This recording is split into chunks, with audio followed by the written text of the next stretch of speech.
Are you okay to sign a bond for 5 years with our company? 5 years?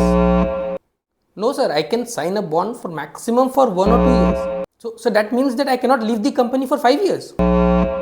Now see, सबसे पहले ना आपको ये समझना है कि इस क्वेश्चन में HR का पर्पस होता है, वो चेक करता है कि मैं जो कैंडिडेट हायर करने वाला हूँ वो कैंडिडेट स्टेबल है कि नहीं. डेट मीन्स कि अगर मैं इसको हायर करता हूँ तो ये मेरी कंपनी में लॉन्ग टर्म के लिए काम करेगा कि नहीं.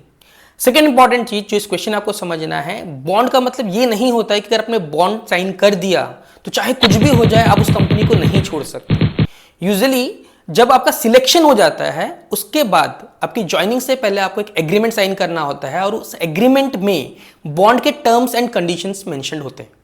कुछ कंपनीज के बॉन्ड के टर्म्स कंडीशंस ऐसे होते हैं कि सपोज अगर आपको बॉन्ड ब्रेक करना है या सपोज आपने 5 साल का बॉन्ड साइन किया भी है और आपको 5 साल से पहले कंपनी छोड़नी है तो कुछ कंपनी की पॉलिसीज होती है कि आप 2 मंथ्स या 3 मंथ्स का नोटिस पीरियड देके छोड़ सकते हो. कुछ कंपनी का होता है कि आप 1 मंथ की सैलरी कंपनी को पे करके छोड़ सकते हो. बट हर एक कंपनी का अगर आप बॉन्ड साइन करते हो तो उनके कुछ ना कुछ एग्जिट टर्म्स एंड कंडीशंस होते हैं. दैट मीन्स कि अगर आप उस बॉन्ड को ब्रेक करना चाहते हो तो आपको क्या करना पड़ेगा.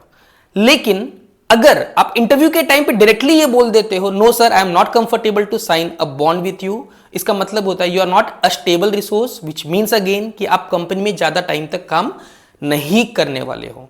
सो व्हाट आई विल सजेस्ट कि अगर इंटरव्यू में ये क्वेश्चन आता है you can say confidently that yes sir I am very okay to sign a bond for 5 years with you. But अगर जब का सिलेक्शन हो जाता है और आपको जब एग्रीमेंट साइन करना होता है तब आप हमारे टर्म्स एंड कंडीशंस प्रॉपर अच्छे से पढ़ सकते हो और अगर आपको लगता है कि आप उस टर्म्स एंड कंडीशंस में एग्री करते हो then you can join the company. But इसका आंसर डायरेक्टली ना बोल के don't get rejected and follow me for more interview tips and tricks.